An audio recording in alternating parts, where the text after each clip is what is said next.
Hi, my name is Guy Fredrickson. Today is Sunday, October 1st, 2023, and this is another update on the 61 Chris Craft. At this point, I think I have all the top planks laid out where they need to be, in final location. So what's a little bit different in this video from previous videos is the spacing of these planks.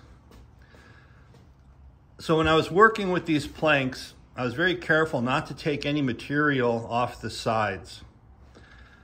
But when I reassembled it, it appeared that things were a little bit loose back here, like the boat got a little wider than it was originally by maybe ½ inch, 3/4 of an inch, something like that.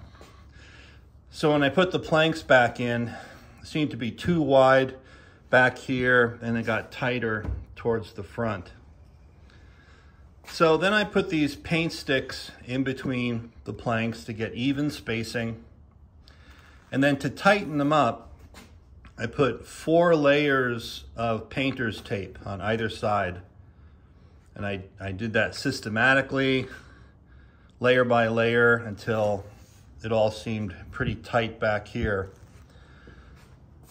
So then I decided to do the same up front so that there was even spacing between the planks from front to back. So I put the same 4 layers of painter's tape on these paint sticks.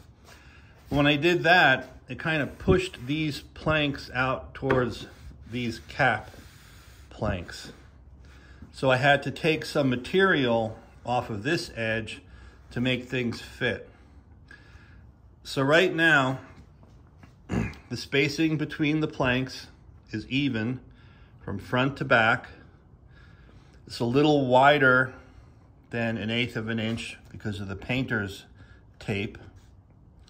And then along here, I took material away, so there's a 1/8 inch gap in this space. So this will all get filled. Probably the Sikaflex 291 long open time sealer is what I'm going to use here eventually. So with this all laid out, I think I'm ready to re-drill all the holes for the wood screws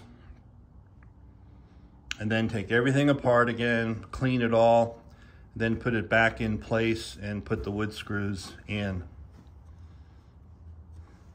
So back here on the back deck, I finished doing that. So these are permanently attached.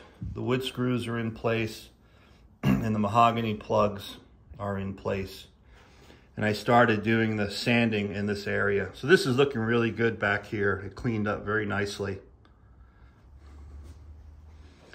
And these cap rails, I still need to drill all the wood screw holes here too.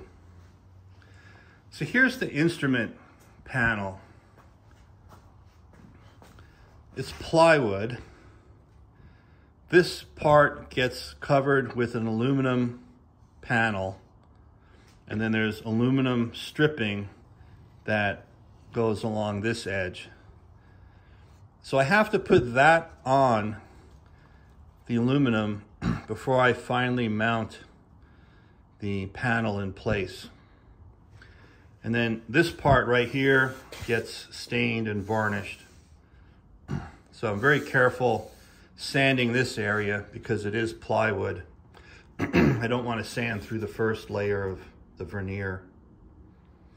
But I'll probably soak this with penetrating epoxy sealer, maybe paint the back side of it. We'll see. So this panel mounts to this piece of wood with these holes you can see along this edge. And then this is what accepts all these wood screws here. And then these pieces, one on either side, go right behind it. And this is what accepts these wood screws here. The rest of these are the rails underneath that go side to side. So that's where I am right now. Hey, thanks again for watching. I'll talk to you later. Bye.